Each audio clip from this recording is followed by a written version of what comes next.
Bonsoir Thomas, ce que nous vous disions tout à l'heure, nous sommes en mesure de vous le confirmer. On connaît selon toute vraisemblance le 11 qu'alignera Didier Deschamps demain face à l'Australie à l'occasion de l'entrée des Bleus dans cette Coupe du Monde. Un 11 sur lequel planait une interrogation, notamment après les propos de Didier Deschamps en conférence de presse sur l'aptitude et la disponibilité de Raphaël Varane. Eh bien cela ne signifie pas pour autant être titulaire ou pas Mécano. Konaté alignés ensemble pour commencer cette compétition. Dans l'axe de cette défense, une charnière inédite, jeune, inexpérimentée, mais qui possède pour elle tout de même l'expérience de 4 années passées en commun à Leipzig et de quelques sélections en équipe de France Espoir. Pour le reste, c'est précisément ce qu'avait décidé de mettre en place Didier Deschamps à l'occasion de la première mise en place tactique en début de week-end, avec notamment 4 éléments offensifs.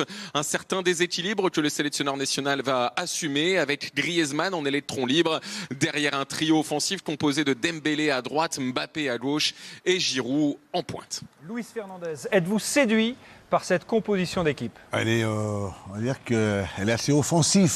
C'est assez surprenant. On ne va pas dire que Didier est défensif. On va dire que pour cette composition, il fait un choix assez osé. Avec ce fameux déséquilibre dont vient de parler Clément. Oui, non, mais voilà, avec ses 4 défenseurs, parce qu'il remet son Pavard et Hernandez sur les côtés. Après, c'est vrai que cette défense charnière centrale, il va falloir voir, selon le déroulement de la compétition, comment elle va se comporter.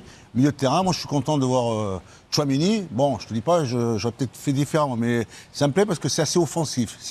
C'est plaisant avec un Dembélé sur un côté.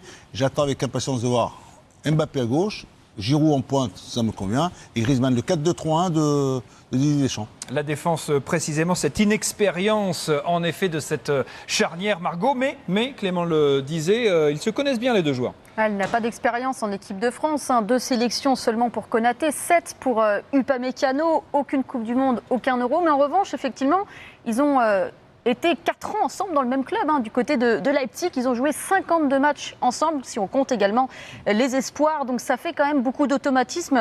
Benjamin, en plus de ça, ils sont amis dans la vie. Ça, on ne peut pas le négliger. Il y a vraiment une complicité aussi en dehors des terrains. Non, mais moi, je pense que l'inexpérience, je ne dirais pas ça, parce que c'est quand même des joueurs qui jouent tous les week-ends contre des grosses équipes, qui jouent la Champions League aussi. Maintenant, il faut une première à chaque fois. Ça tombe contre l'Australie. L'Australie, ce n'est pas le plus gros adversaire de l'équipe de France. Je pense que ça ne sera pas le match le plus compliqué pour la France et ça ne sera pas le match le plus compliqué pour eux de s'adapter à cette équipe.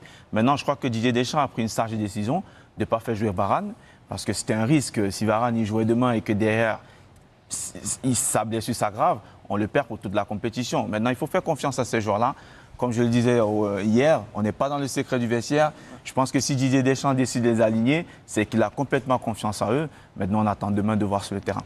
Ouais, et ce qui est important quand on a une charnière comme ça, c'est que quand vous jouez avec un joueur qui a d'expérience, vous avez la pression.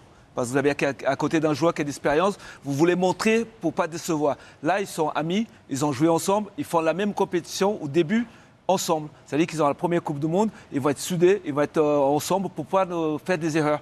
Et là, ils n'ont pas cette pression de j'ai joué à côté d'un joueur, il ne faut pas que je tremble. Voilà, là, ils vont être. Je pense que ça va marcher. Louis. Je vois une petite aparté. Tu as vu la Coupe du Monde en 2018, on a été champion du monde.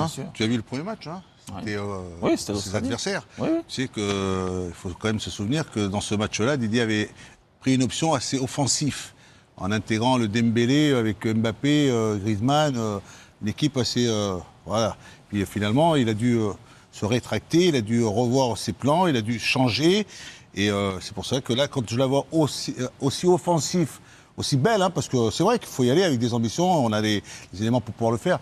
Mais j'attends parce que j'aurais bien aimé voir aussi un Fofana au milieu de terrain avec un Tchouaméni, avec un Rabiot, pour que ces 3 garçons devant muscler un petit peu le milieu de terrain. Voilà, on pourra le voir peut-être. Non, mais c'est pour cette défense centrale qui est nouvelle, qui est inédite, j'aurais bien aimé avoir devant eux 2 ou 3 éléments qui puissent...